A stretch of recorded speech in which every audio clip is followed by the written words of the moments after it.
बीते रविवार को एक युवक हाँफते हाँफते भागकर पुलिस स्टेशन पहुंचता है और सीधे वह थाना प्रभारी के कक्ष में घुस जाता है। युवक को इस तरह जाते देखकर पुलिस वाले कुछ समझ पाते कि आखिर मामला क्या है, कौन है यह युवक। तब तक वह युवक बोल पड़ता है कि साहब साहब, मैंने अपनी मासूका को गला दबाकर मार डाला है और फला होटल में उसकी लाश पड़ी है। उस युवक के मुंह से इतनी बात सुनकर पुलिस वाले हक्के बक्के रह जाते हैं और तुरंत उसको अपने गाड़ी में बैठाते हैं और अपनी पूरी टीम के साथ युवक के बताए स्थान पर पहुंच जाते हैं।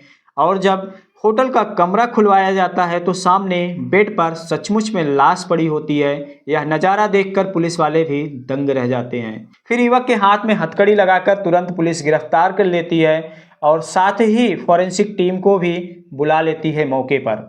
और जो डेड बॉडी होती है उसका पंचनामा करके पोस्टमार्टम के लिए भेज दिया जाता है। दिन दहाड़े घटी इस घटना ने सबको झकझोर कर रख दिया। आखिर कहाँ की है यह घटना, कैसे घटी, मृतक महिला कौन है, इस पूरी घटना के बारे में हम जानेंगे आगे वीडियो में विस्तार से। नमस्कार, स्वागत है सच्ची घटनाओं पर आधारित क्राइम स्टोरी के इस नए एपिसोड में। आज की जो सच्ची घटना है वह उत्तर प्रदेश राज्य के इलाहाबाद जनपद, जिसे अब प्रयागराज के नाम से भी जाना जाता है, उसी का एक थाना लगता है सोराव। और सोराव थाना क्षेत्र के ही अंतर्गत पड़ने वाले एक ओयो होटल की सच्ची घटना है। घटना बीते रविवार 15 सितंबर 2024 की है, जब दोपहर में 1 बजे एक युवक जिसकी उम्र 30 साल होती है और एक महिला जिसकी उम्र 35 साल होती है, दोनों ओयो होटल में जाकर अपने आप को पति पत्नी बताकर होटल का कमरा बुक करते हैं। 1 बजे वह कमरे में दाखिल होते हैं, लगभग 4.25 घंटे तक कमरे में रहते हैं। फिर 5:15 बजे शाम के वक्त युवक अकेले ही निकलता है, महिला होटल के कमरे से बाहर नहीं निकलती। और होटल के कमरे से निकलकर वह युवक भागते भागते सोराव पुलिस स्टेशन पहुंचता है और सीधे थाना प्रभारी ब्रजेश कुमार तिवारी के कक्ष में पहुंच जाता है और उनसे कहता है कि साहब साहब, मैंने अपनी मासूका को मार डाला है गला दबाकर। उसकी लाश उसरही गांव के सामने राम जानकी गेस्ट हाउस के द्वारा संचालित ओयो होटल में पड़ी है। युवक के मुंह से इस तरह की बात सुनकर पुलिस वाले सब हक्के बक्के रह गए और तुरंत उस युवक को अपने गाड़ी में बैठाकर पूरे दल बल टीम लेकर थाना प्रभारी उस स्थान पर पहुंच जाते हैं। साथ ही सोराव के एसीपी जंग बहादुर यादव भी पहुंच जाते हैं। जब वहां का नज़ारा देखते हैं तो सचमुच में लाश पड़ी होती है। उसे देखकर सब दंग रह जाते हैं। दिन दहाड़े इस तरह की घटी घटना ने सबको झकझोर कर रख दिया। पुलिस टीम के पूरे पहुंचने पर वहां पर खलबली मच जाती है, सब भगदड़ मच जाती है कि आखिर मामला हत्या का है और वो भी ओयो होटल में दिन दहाड़े। पुलिस डेड बॉडी का पंचनामा करके पोस्टमार्टम के लिए भेज देती है और मौके पर ही तुरंत फॉरेंसिक टीम को बुला लेती है नमूना लेने के लिए और आरोपी युवक के हाथ में हथकड़ी लगा के उसे गिरफ्तार कर लेती है।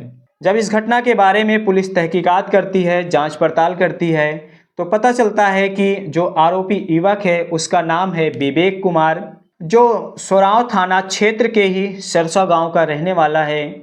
और जो मृतक महिला है उसका नाम सुमन देवी बताया जा रहा है, जिसकी उम्र 35 साल होगी।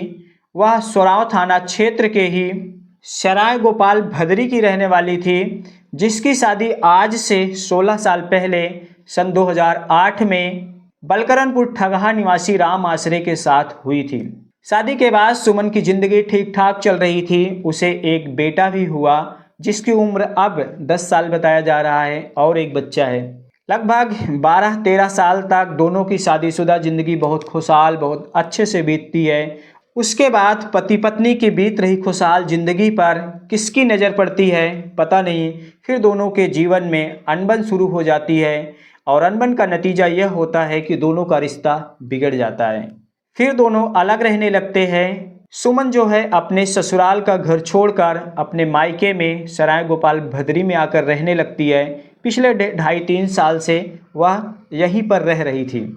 राम आश्रय जो सुमन का पति है, वह सुमन को ले जाने के लिए कई बार प्रयास भी किया, लेकिन सुमन खुद जाने को तैयार नहीं हुई, अपने माँ बाप के ही घर में रहने लगी।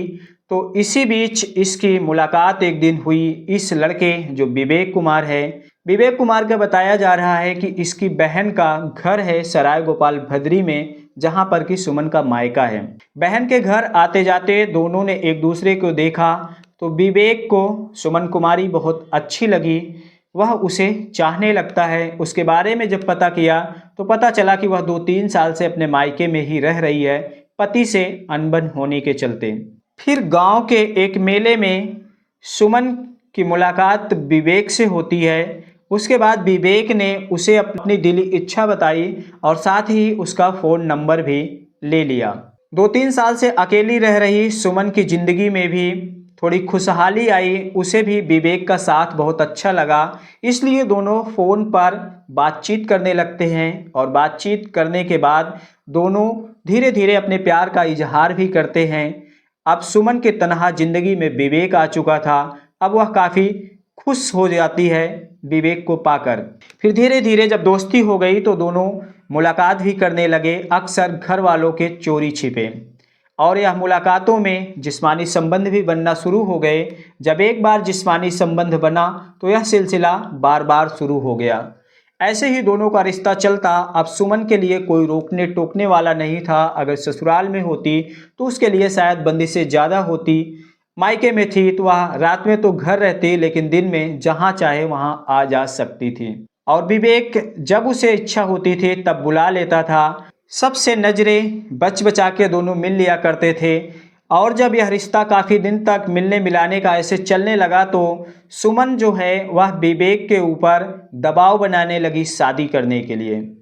यह बातें विवेक ने पुलिस वालों से बताई है कि सुमन मुझसे शादी का दबाव बना रही थी कि अगर शादी नहीं करोगे तो तुम्हें 5 लाख रुपए मुझे देने होंगे, जो मेरे साथ इतने दिन से किए हो ये सब। तो इस बदले में हालांकि विवेक ने भी बताया कि मैंने सुमन से कहा था कि मेरे भैया कानपुर रहते हैं, वह घर पे आ जाए, मैं उनसे बातचीत कर लूँगा तो फिर हम शादी कर लेंगे। लेकिन सुमन बार बार जब मिलती थी तब इसी बात को दोहराती थी और धमकी भी देती थी कि अगर तुम मुझसे शादी नहीं किए, अगर मुझे पैसे नहीं दिए तो इसके बदले में मैं तुम्हारे ऊपर दुष्कर्म का केस करूँगी, तुम्हें मुकदमे में फंसा कर परेशान कर दूँगी। तो रविवार को जब सुमन मिलने आई तब तो सब कुछ दोनों में ठीक ठाक था। बताया जा रहा है कि वह आई थी तो वाइन की बोतल और साथ में चिकन बिरयानी भी लेकर आई थी। दोनों पति पत्नी बताकर ओयो होटल में गए, वहाँ 4 घंटे तक समय बिताते हैं। लेकिन फिर इसी शादी को ही लेकर बात आगे बढ़ी होगी, जिससे विवेक नशे में होने की वजह से तैश में आकर सुमन की उसके ही दुपट्टे से गला कसकर हत्या कर दी। और इसके बाद वह तब तक वहाँ पर रहा जब तक कि उसके सांस पूरी तरह से निकल नहीं गए।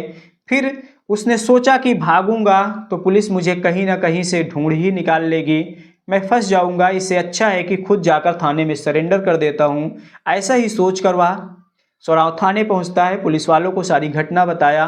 तो पुलिस वाले भी उस घटना स्थल पर जाकर देखे तो उसकी बातों में जो सच्चाई थी वह वास्तव में सच थी। इस तरह की घटना ने पूरे इलाके में सनसनी फैला दिया कि आखिर कैसे एक शादीशुदा महिला ने 2 बच्चे होने के बावजूद 15-16 साल शादी को बीत गया, फिर भी एक अनजान युवक से संपर्क करके जिस्मानी संबंध बना के कैसे अपना बना बनाया घर उजाड़ लिया और अपनी जिंदगी भी गंवा बैठी। इस घटना के बारे में थाना प्रभारी और एसीपी का कहना है कि गिरफ्तार युवक से गहनता से पूछताछ की जा रही है कि मामला सिर्फ प्रेम प्रसंग का ही है या कोई और वजह है। फिलहाल युवती की डेड बॉडी का पंचनामा करके पोस्टमार्टम के लिए भेज दिया गया है। तो दोस्तों, इस पूरे घटनाक्रम को सुनाने का मकसद किसी का दिल दुखाना नहीं है, किसी को परेशान करना नहीं है, बल्कि जागरूक करना है। तो आप लोग सजग रहें, सतर्क रहें। मिलते हैं अगली वीडियो में फिर किसी नई घटना के साथ। अगर वीडियो अच्छी लगी हो तो लाइक, शेयर और सब्सक्राइब जरूर कर देना। धन्यवाद।